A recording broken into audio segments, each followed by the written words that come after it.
അമീനെ, നീ എന്താ ഈ കാണിക്കുന്നത്? എന്താ ഇത്? സോറി, ഇവളൊരു മെന്റൽ പേഷ്യന്റാ.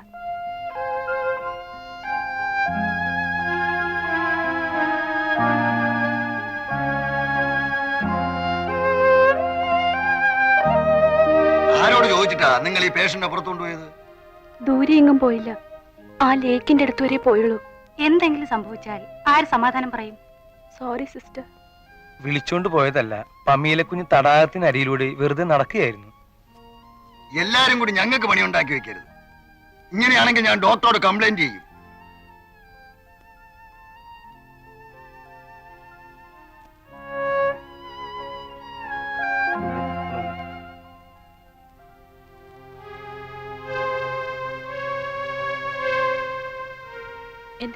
എന്താ കുഞ്ഞ്, കേസിന് വല്ല തുമ്പും കിട്ടിയോ?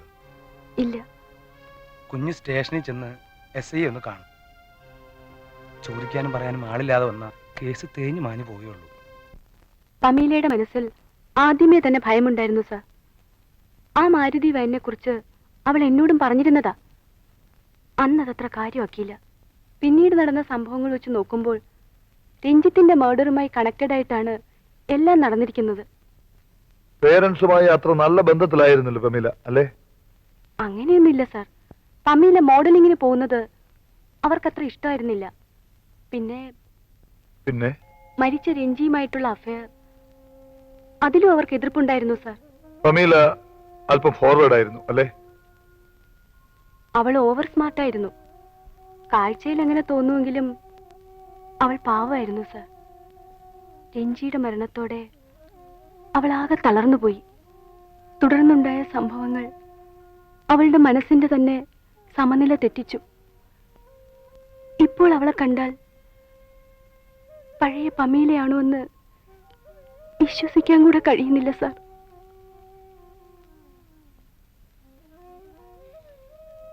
പമീലയ്ക്ക് വേറെ ബന്ധുക്കളാരുമില്ലേ? ഈ ലോകത്ത് സ്വന്തമെന്ന് പറയാൻ അവൾക്ക് ആരുമില്ല സർ. പിന്നെ ഒരു അങ്കിളും ആന്റിയും ഉണ്ട് ഫിലിപ്പീൻസിൽ. വർഷങ്ങളായി അവരവിടെ തന്നെയാണ്. ഇപ്പൊ ഞങ്ങള് കുറെ ഫ്രണ്ട്സ് അല്ലാതെ ഇവിടെ അവൾക്ക് ആരുമില്ല. സാറ് വിചാരിച്ചാൽ മാത്രമേ ഈ കേസിന് എന്തെങ്കിലും തുമ്പുണ്ടാവുകയുള്ളൂ. ഹോസ്പിറ്റലിൽ കഴിയുന്ന പമീലയുടെ അസുഖം മാറി അവൾ നോർമൽ സ്റ്റേജിലായെങ്കിൽ മാത്രമേ പ്രതികളെ കുറിച്ച് എന്തെങ്കിലും എവിഡൻസ് കിട്ടുകയുള്ളൂ. ഒരാഴ്ച കൂടി കഴിഞ്ഞാൽ നോർമൽ സ്റ്റേജിലാകുമെന്നാണ് ഡോക്ടേഴ്സ് പറയുന്നത്. Hello sir. യെസ് സർ, ഞാൻ ഉടനെ വരാം. നിങ്ങൾ പോയിക്കോളൂ.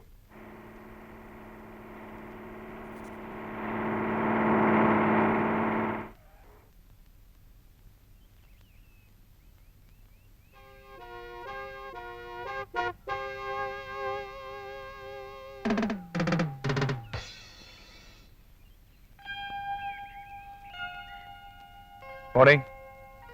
Morning, Miss Pamela. How are you?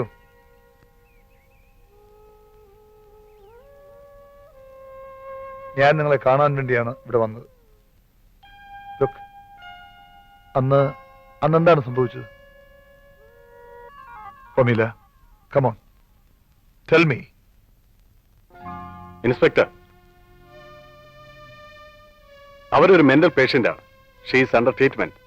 അവരെ സാധാരണ ജീവിതത്തിലേക്ക് തിരിച്ചു കൊണ്ടുവരാൻ ഞങ്ങൾ ശ്രമിക്കുമ്പോൾ നിങ്ങൾ ഞങ്ങളുടെ ജോലി കൂട്ടരുത്. പമീല ഒന്നും സംസാരിക്കാത്ത സ്ഥിതിക്ക് ഞങ്ങളുടെ ജോലിയും കൂടുകയാണ്. അവരെ പഴയ നിലയിലേക്ക് കൊണ്ടുവരേണ്ടത് ഇപ്പൊ എന്റെ ആവശ്യമാണ്. മെന്റൽ പേഷ്യൻസ് എപ്പോഴും വളരെ സെൻസിറ്റീവ് ആയിരിക്കും. പമീലയാണെങ്കിൽ ഇപ്പോൾ ഒരു റിക്കവറി സ്റ്റേജിലാണ്. കഴിഞ്ഞുപോയ കാര്യങ്ങൾ ഓർമ്മിപ്പിച്ച് അവളുടെ മെന്റൽ ബാലൻസ് തകർക്കരുത്. വരൂ. Please take care.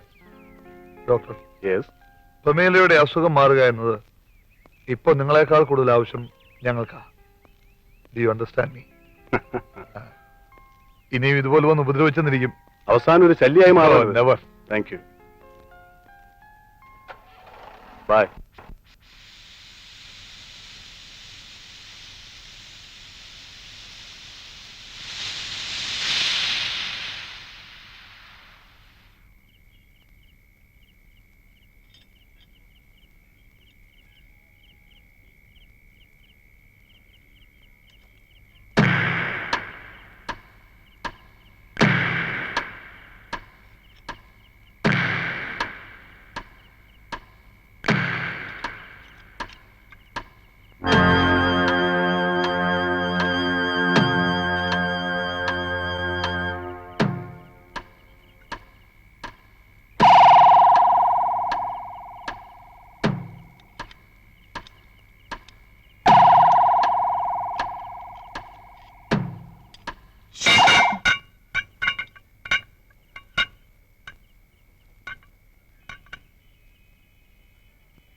Hello police station. കൊലയോ? എവിടെ? സർവീസ് സ്റ്റേഷനിലോ?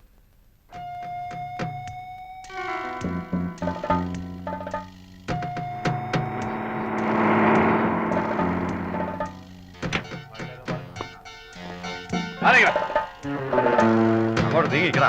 എന്താ അവിടെ കാണാൻ? നീങ്ങല്ല അവിടെ.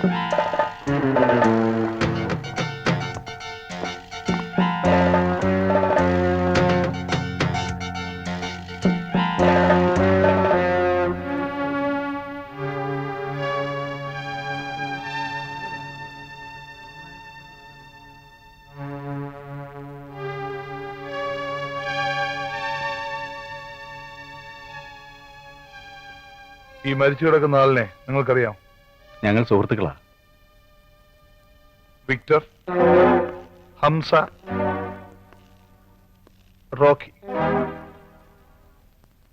മരിച്ച രാജാമണിക്ക് ശത്രുക്കൾ ആരെങ്കിലും ഉള്ളതായി നിങ്ങൾക്കാർക്കെങ്കിലും അറിയാമോ? ഇല്ല സർ.